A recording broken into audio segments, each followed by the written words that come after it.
through bones we can see from the outside. Fair enough? Okay. Okay, I want to hit the roofing bones first, and we're going to do them both in color and in non-color. So we'll start up here with this guy. Who's this? This is our frontal bone.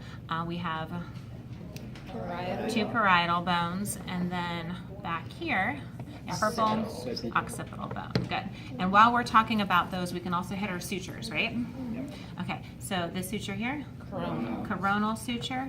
Up on the top, we have sagittal suture. Good. Back here, that's lambdoidal. Yep, lambdoidal.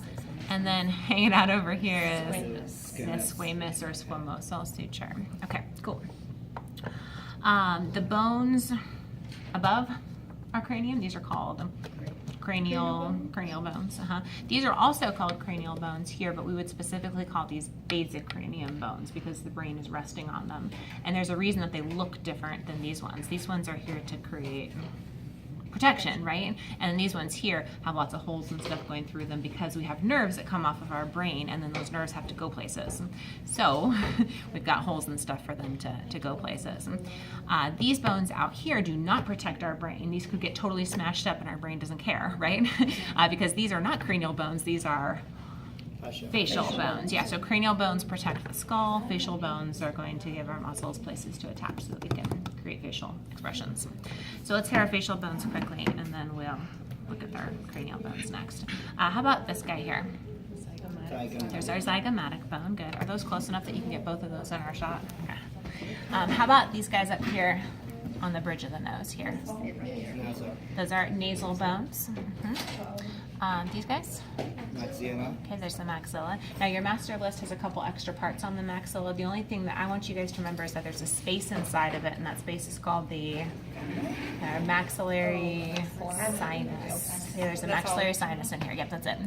You don't need to know any of those processes. We're just going to go with maxilla. There is a sinus inside of that maxilla. How about in the orbit here? Can you guys see that purple bone just sort of right on the medial aspect of that orbit? What bone is that? This is there's an L. That's our lacrimal bone. So tears are made in a gland out here on the lateral side of the orbit. They wash across our eye, and then they collect in this little hole there. There's a little bit of this hole that leads down into the nasal cavity. So when we cry a lot, what happens to our nose? It runs because all those tears wind up down inside of our nasal cavity, right?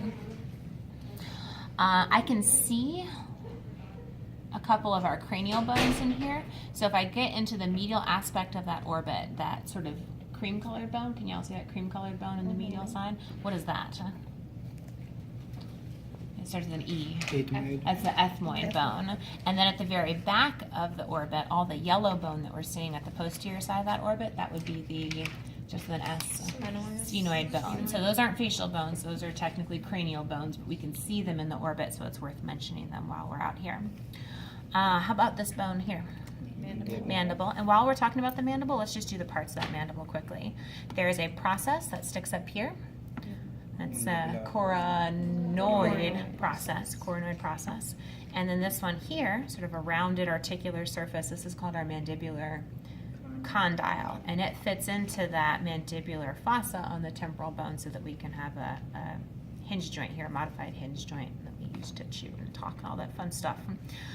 There's also two holes on the mandible we need to be familiar with.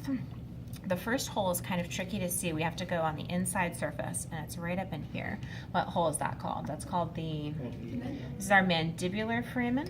Our mandibular nerve goes through there, and then it travels through the bone, and then it pops out here to innervate the skin along the jaw. This hole is called the mental foramen. And there's two. There's a right and a left version of both of those holes. So two mandibular and two mental foramina. Cool.